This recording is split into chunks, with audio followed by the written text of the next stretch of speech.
Hey, what's going on, everyone? This is Mike Kollin at MikeKollin.com.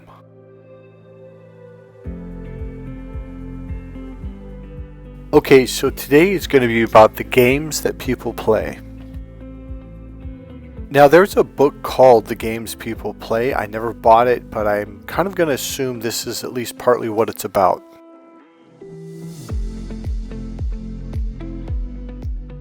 So, some people will tell you, this is usually people that are older and they've learned it from someone else, a book, a course, a seminar, something like that. And they'll say, oh, well, if you don't want to play the game, then don't play it. And when you're younger, you're like, what the hell are you talking about? Now, this is very narcissistic because they're trying to blame you for supposedly playing a game and it's your fault. No, I'm going to actually take part of that out. It's not your fault. The only thing is you're not aware of how people function on an unconscious level. So I'm going to help bring a lot of clarity to this so you can begin to see like, oh, I see, this is where they're at and this is what they're going through because they actually have a purpose for it. And if their purpose does not combine with your purpose, it's going to be a mismatch and it's going to be painful. You're not going to like it. So there are people like myself and probably most of you on this channel where you want a better life, you want to enjoy, you want to learn, you want to grow, you want to have a more empowering, meaningful, rewarding life. You don't want to be this person that's just stuck in living by excuses. So a lot of people live by what we call limiting beliefs. Now here's the deal. On some level, on an energetic level, on a spiritual level, on a consciousness level, they're very aware that they are playing this game, living by these limiting beliefs because they're too afraid to confront themselves. They're too, what's the word I'm looking for? They're just too afraid to look at themselves and say, I'm actually the one that's creating this. These beliefs aren't actually real, but they're choosing to live by them. Okay, I'm coming back to edit this in. I want to make sure you understand this. The reason why they're choosing to live by them, what I said earlier, there might be a purpose. Some people need to learn something by going through these limiting beliefs or things that are holding them back. Now, here's the problem. Some people never do. They live and die. Like my mother lived with the belief that the more money you make, the more stress you have. She never learned the lessons she was supposed to learn from that. So a lot of people are in this circle that never ends. Get out of those circles. Get away from those people. They're just going to hold you back because they're holding themselves back because they're too afraid to change. Over the years working with clients and also making my own changes, limiting beliefs, decisions, rules, values, it's been a very, very rewarding experience because have you ever felt so helpless, like you're in such a dark world that nothing's going to happen, it's never going to change, life sucks? When you go through these beliefs changes and rules and decision changes and value changes, you're like, wow, I was living in a dark world that I was unconsciously creating. Okay, for example, I was reading a book. It was a book about money. It was a little small book. Hold on, let me see if I can find it. I found one of them. One's called Money Magnetism by J. Donald Walters. The other one is called Money is My Friend. I can't find that book, but it's up there somewhere. So here's the thing that it said. It said a lot of you will reject money. You will push it away. I'm like, why would someone do that? And yet I realized later, oh my God, I do it all the time. So it was saying if you see a penny on the ground, grab it. Because you're receiving money. He goes, a lot of you were taught to reject money. You were taught it was bad, that it was evil, that money's the root of all evil, and all these fake beliefs that are not true. By the way, the Bible does not say that. It says the love of money as if you put above your God, your family, your health, your happiness. So when I would do a job and someone would say, okay, here you go, here's the money. I'm like, oh, no, that's too much. I remember, and I'm like, oh my God, I say that. Now, it wasn't just that I remembered it. After I had read this in this book, I was like, man, I do this all the time. I remember a client tried to tip me an extra $200. I was like, no, that's okay, man. He goes, no, really, it's okay, Mike, I'm rich, it's okay. And they walked out the door kind of confused, and I went, oh man, I just did it again. Then I helped someone out. It was a client slash friend. They invited me over this huge party. They needed help, and I did all this stuff for him. Literally, I was there for like 8 hours, and he on the way out, he goes, "Here you go, man. I want to pay you for a good job. Thank you very much." He goes, "You saved the day," and he paid me $600. And I'm like, "No, no, no, whoa, that's like way too much." He goes, "What are you talking about?" He goes, "You literally saved me about $500. I go, "How do you figure?" He goes, "If I would have had to hire people to do what you did, they would have easily charged me $1,200 or more." I'm like, "Really?" He goes, "Yeah." So he goes, "Well, how much do you want?" I'm like, "Well, not that much." He goes, "Is 400 okay?" I actually walked away feeling guilty for taking $400. So about 6 months later, the same person wanted his windows cleaned, and he couldn't get a hold of the people that normally do it, or they wouldn't show up at a certain time before an event he was throwing, a party he was throwing. So he goes, "Michael, can you do it?" He goes, "I've got all the stuff, blah, blah, blah." I goes, "Yeah, sure, no problem."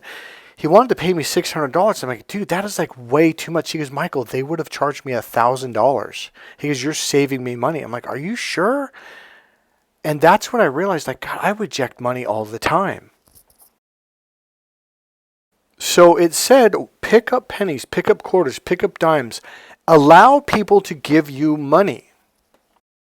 I remember, I think it was at a restaurant or waitress or someone. I forgot what it was. I go, "Here," and I gave them like an extra like $7 on top of whatever I paid them.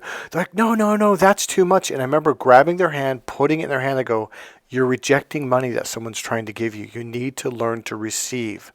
That's why you don't have money." She kind of looked confused and walked away. So when I saw someone doing the same thing that I used to do, I was like, man, it's like I saw it so clearly. So here's the deal about people living by certain beliefs that are holding them back or hurting them is there might be something that they need to learn. It's kind of like you can't skip first grade. You can't skip 1 + 1 = 2. You have to learn the basics of addition and subtraction before you can move on in math. If you skip a step, you're going to have to go back. And everyone is at different levels, and everyone has to learn different things. Like when it comes to money, some people might be at like the doctorate level, right? Whereas when it comes to emotions, they're still in second grade. There's something that they need to learn to be able to move on. And you're like, why would this rich person, powerful, successful, have this problem over here? Like, what's going on? Well, there's something they might have to learn. Now, here's the deal. If their game doesn't match your game, you're probably not supposed to play with them, okay? Because you're not going to learn what you're supposed to learn. You are probably supposed to launch forward into more happiness, success, and freedom, whereas they're not there yet. So your happiness and freedom is going to piss them off. So these are the games that people play. Sometimes they're just hurtful people, and there is no purpose. Sometimes this is where they need to be. It's okay to let go and move on for your own growth. Okay, back to where we were. And the main reasons are because of fear of facing themselves and, honestly, just pure laziness. They don't want to lift a finger to change their life. They're in this cycle. They're in this repeating infinity, spiral, this circle, and they're essentially going, well, this is the way life is. No, this is the way your life is. This isn't the way life is. But that's what they'll tell you. Everyone will tell you, well, this is the way life is. That is absolutely not true. It is only the way their life is and the people that interact with them. So if you don't like the way their life is and you want to change your life, get away from them because they are not going to change. And that's the first part of the game you have to realize. They are not going to change unless something life-changing happens to them, literally like a meteor or a comet hits their home. Someone dies, some major accident, something happens on the external that forces them to re-look at their values, their beliefs, the rules that they live by, the decisions that they've made. I just literally read off a list of the first things you learn to change in humans: rules, beliefs, values, and decisions. You can change a decision just like that. You can change a belief almost just like that. Takes a little bit more work. You can change your values. You can shift your values. You can change rules. I can literally make up a rule right now. And you're like, okay, I like that. And boom, you take it on. See, none of these are written in stone. A lot of you think beliefs are written in stone. They're not. When I learned this in NLP, I thought, well, what are you talking about? Like, you can't just change a belief. Here's the thing. You actually can. These are the fundamentals of what we learn in the very, very, very beginning. I'm thinking it's the second day or third day of training in NLP.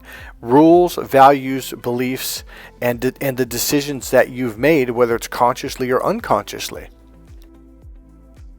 Now, here's the deal. A lot of these things you're not even consciously aware of that you have. Like, the first thing we'll do is values elicitation. We'll find out what's most important to you, the top 10 values in your life. And then we'll find out which ones are limiting, which ones are something called away from values. These are values based on fear, where you're running away from it versus running towards it. This is a very unhealthy form of a value. An away from example would be, I don't want to be poor, I don't want to be poor, I don't want to be poor. Here's the problem. It's based off of fear, and it will always bring you back to poverty. When people have a really strong away from value from not wanting to be poor, here's what happens. They work really, really, really, really, really, really, really hard. They go up and up and up, make more and more and more money. And once they make it, they crash and they go all the way back down. They lose all the money. Now they're at rock bottom. But here's where they find their motivation again. See, when they start making more and more and more money, all of a sudden they're like, well, can kind of coast now, can kind of cruise. Because they're so far away from their motivation, which is poverty, they lose it. They're just like, well, I don't have anything to worry about, so okay. And then next thing you know, now these are people that in their life, they will go up and be rich and then go crash down and be poor. They'll go up and be rich and crash. It's literally worse than the stock market, because they'll go all the way back down to the bottom, which is where they find their motivation. Do you see how that's an unhealthy motivation? Whereas if your value was truly to be wealthy, you have a towards value where it's constantly motivating you. It never goes away. It never disappears. Another away from value is, generally narcissists live by away from values. They don't want to be abandoned. Same thing with avoidance. They don't want to be abandoned. But what do? They run away from love. Because they're afraid, well, if I fall in love, then they're going to abandon me. Then they're going to shut off the love and I'm going to feel alone. So what do? They run away from it, and therefore they make themselves alone, and they end up in the very spot that they don't want to be in. It's the same reason why people tend to be controlling in relationships, and they'll do very negative things because they don't want to lose the love. So what are they thinking of? Losing love. So their unconscious mind goes, oh, okay, lose love? Here's how you lose love. You control someone, you punish them all the time, you make them feel guilty, you make them feel shame, you take away their self-esteem, you attack their self-esteem, you attack their self-respect, you attack their value, you do everything to destroy them. And then the narcissist going, but where's the love? The person's dark now. There's no happy, joy that they used to have before. There's the feel-good emotions are gone. So like, okay, well, I guess I got to find someone else. That's what's happening. These are just really horrible strategies, and they have very powerful away from values. This is why I keep telling you, focus on what you want, because you get what you focus on. Period. If you're so afraid of abandonment, guess what's going to happen? You're going to unconsciously create that. You're either A, going to be attracted to people that abandon people, or B, you're going to push them away so hard that they're going to be like, fine, I guess I won't try to contact you anymore. Okay, this is what you want? Fine. And this is all unconscious. Now, the good news is NLP has a series of training that teach us how to get you into these values that you didn't even know that you had since childhood. These beliefs that you're like, wow, that belief doesn't support me at all. One of the beliefs that I took on as a child was my mom used to say to me all the time, the more money you have, the more stress you have. She would beat this into me day after day for years, and whenever I'd make a lot of money, I would get terrified. I mean, literally, I would have cold sweats at night. I'm not kidding. And then when I spent all my money and got rid of it, all of a sudden I would start to feel good again. I would start to relax. I could sleep like a baby. And I couldn't figure it out until I started learning NLP, and then they're like, hey, you've got a really painful away from belief here. This is not good. And I was like, oh shit. After that, when I make money now, I am really happy. It feels really good. It's also a relief now, whereas before, getting rid of money was a relief. Now, this is very similar. This is why I understand avoidance.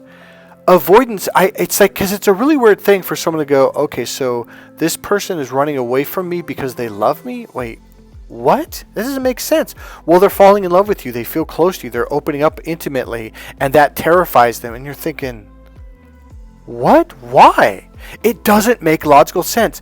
What happens, though, when they run away from it, they feel relief. So they're running towards relief, or what they think is relief, but they're running away from the very thing that they want. Because the very thing they want, they have a belief, and it's not true. This is the thing about a lot of people. You have these beliefs and something called unconscious strategies, steps that are built together, where you run away from the very thing that you actually want because you think the very thing that you want is going to cause you pain. So when you run away from it, you feel a sense of belief, but then you also feel a sense of emptiness or loneliness or poverty, or the very things that you don't that you true on a core level really don't want. So it's kind of like you got wired backwards. And it causes you to run to the very thing you don't actually want on a core level. Here's the really, really cool thing. We can change all of this. Belief change is one of the easiest things that we can do.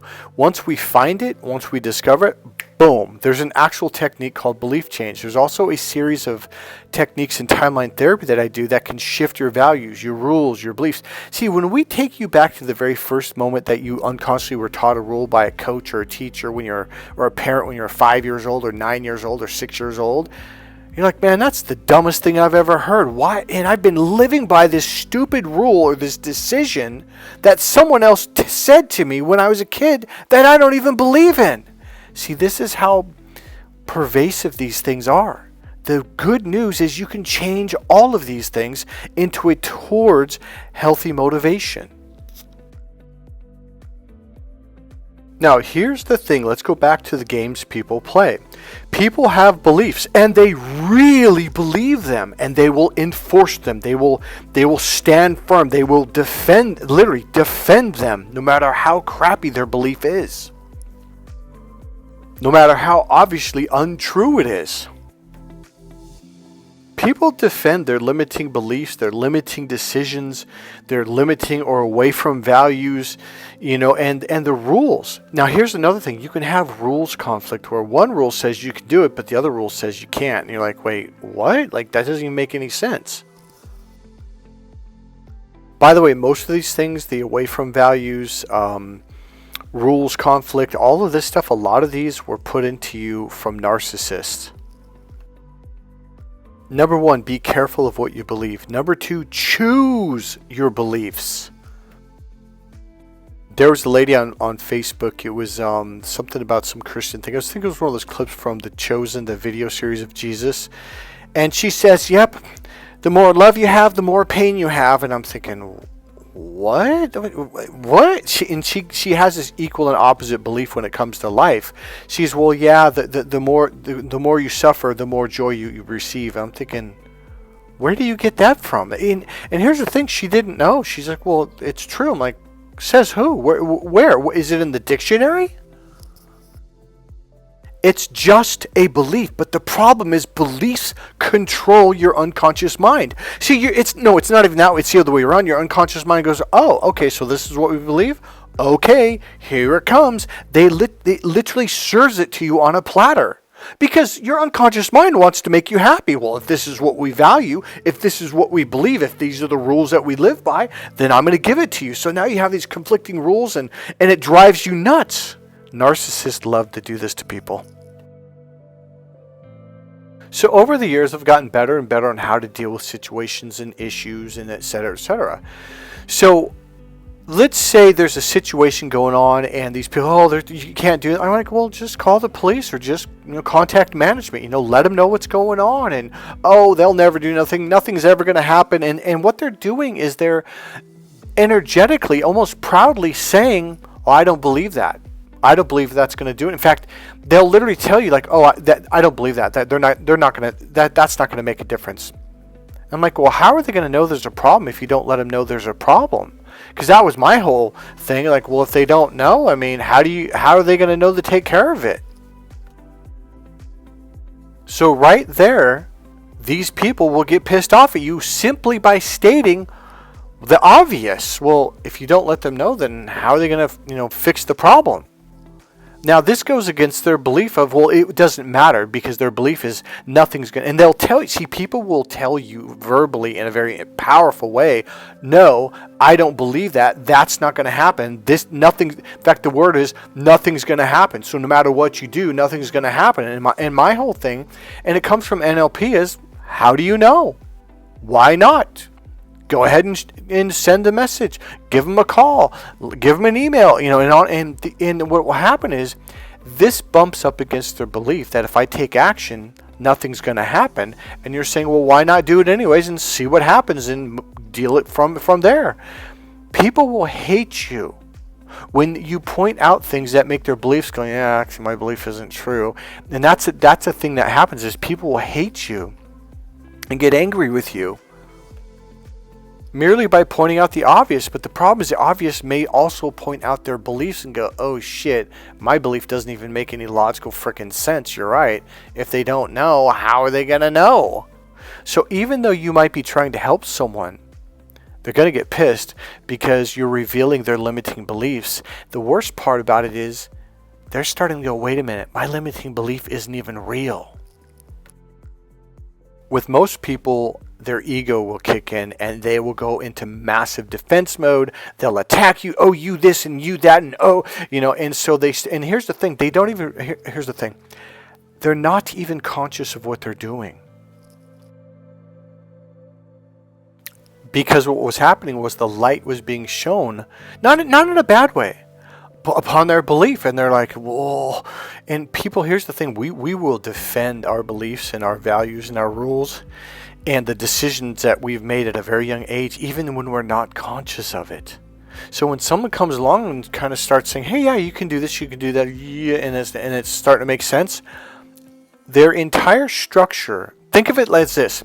It's a structure of their home. They've got a foundation of cement. They've got a flooring plan. They've got boards going up in the corners. They've got a roof. They've got a angle this and angle that. They've got piping. They've got electricity running through the walls.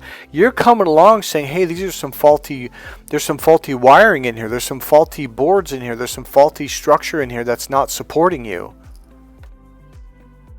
So essentially what happens is, when you point out, even if you're not doing it constantly, even if you've never taken an NLP course, when you point out beliefs that are not true, you have to understand they have a series of beliefs that are built around this belief. So this entire structure is going to have to collapse. And what they're going to have to do is they're going to have to start from scratch going, well then what's real?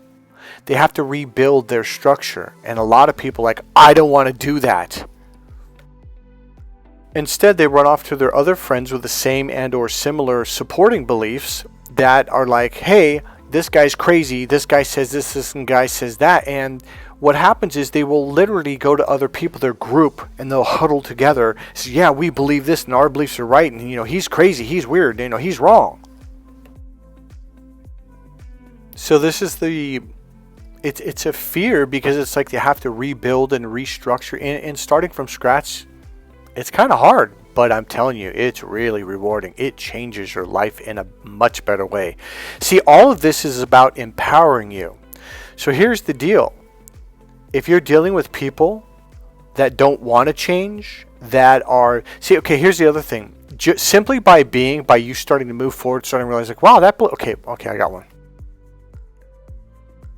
Okay, so I was really into Tony Robbins when I was about 18, 19 years old. I was going to seminars, etc. So I came back from the seminar. Here's the thing. The funny thing is Tony Robbins brought up that exact belief that my mom had. And he goes, does some of you have the belief that the more money you have, the more stress you have? And the minute he said that, goes, oh my God, my mom says that all the time.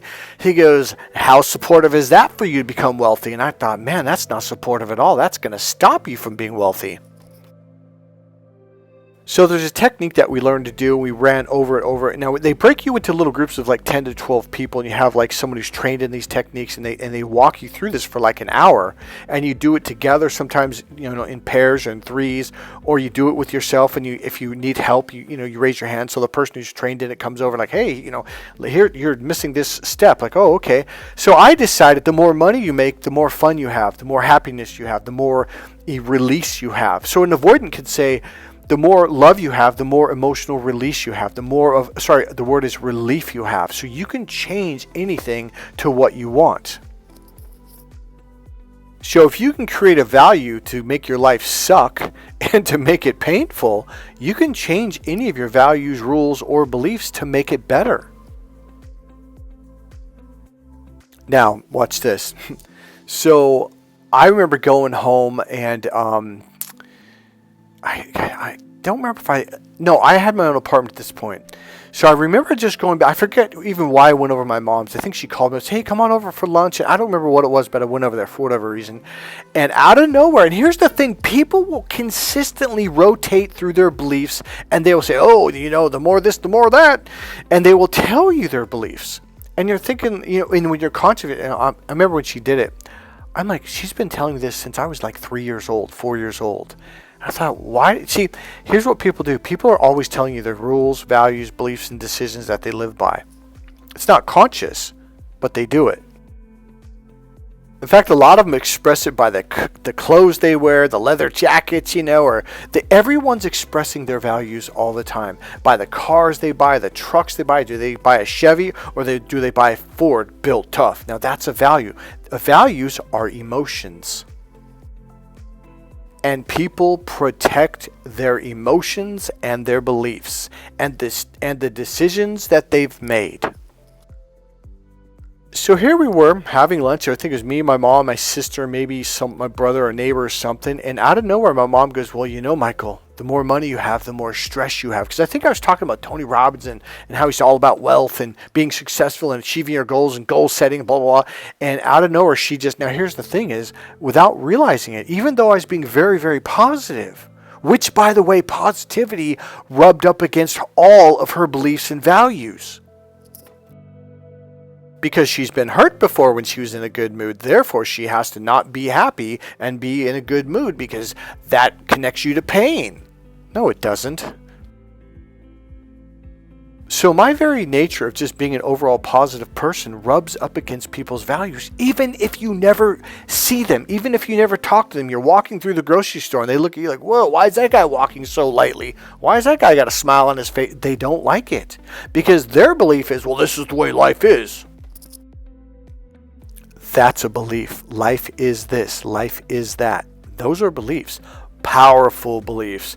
The I am and the life is. Those are two of the most powerful forms of beliefs you'll ever have in your life. You need to question yourself. What do you believe that you are? Do you believe that you're an alcoholic? Then you're going to be one. I guarantee it. I am. Whatever comes after that, Shazam! Your unconscious mind will create in a very, very powerful way, and you will defend it because it is an emotional connection. It's who you are. And when some guy walks by in a good mood, gotta let him know that's not reality because my reality isn't like that. I gotta suck him into my reality. Life sucks. I was with my ex-girlfriend. This was many, many years ago when I first moved here. About 24 years ago.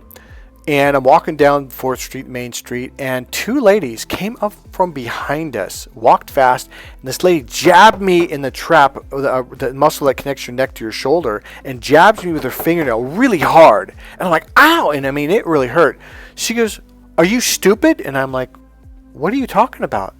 She goes, why are you so happy? Only dumb people are happy. I was like, what? And I literally told her to F off, and my girlfriend did too. She goes, F off, leave us, like we never seen this person in my life. So your very being can offend someone because their values are like, well, you can't be happy because life sucks. So here I am, fresh from a Tony Robbins seminar, all motivated and fired up, and life is awesome and life is good. And the whole conversation, I didn't realize it at the time because I was so young, and naive was trying to get me to come back into the misery box. No, Michael, Tony Robbins is a great guy, but, and they use that word a lot, but, Michael, this is reality. This is our reality. Our world is these fucked up beliefs where life sucks. See, you can absolutely destroy your life when you have limiting beliefs, negative beliefs, away from values, decisions and rules that you made that screw you over. You can ruin your life that way if you want. And here's the thing. A lot of people will do this. They're like, no, this is our rules. This is our beliefs. And if you are not inside that circle of downward spiral, they're going to suck you into it. They were actively working on, no, that's not true, Michael. The fact of the matter is, and one of the things out of nowhere, my mom goes, the more money you make, the more stress you make. And now in an excited, positive manner, I said, no, Mom, that's not true. What I learned at the seminar was blah, blah, blah, blah. And oh man, did she and she was pissed. Because my belief was much more empowering than her belief, and she knew it, and she just shut up and glared at me. My older sister called me up a couple days later. How could you do that to Mom? I'm like, do what to Mom? What are you talking about? I had no idea this made such a family rage, and that's what they'll do. They'll call their friends and family, say, can you believe so-and-so believes that money's a good thing? Can you believe that he thinks it gives you more emotional relief? Blah, blah, blah, blah, blah. Have you ever had someone tell you that love is bad? Love is not bad. Now, using love to manipulate people, to hurt people, like a narcissist does, yes, that is very bad, but that is not love. Let me end it with this. Beliefs are unbelievably powerful. They control 90% of your thoughts, feelings, emotions, and actions. So be careful of what you believe and start to choose what you want to believe, because those beliefs will create your life.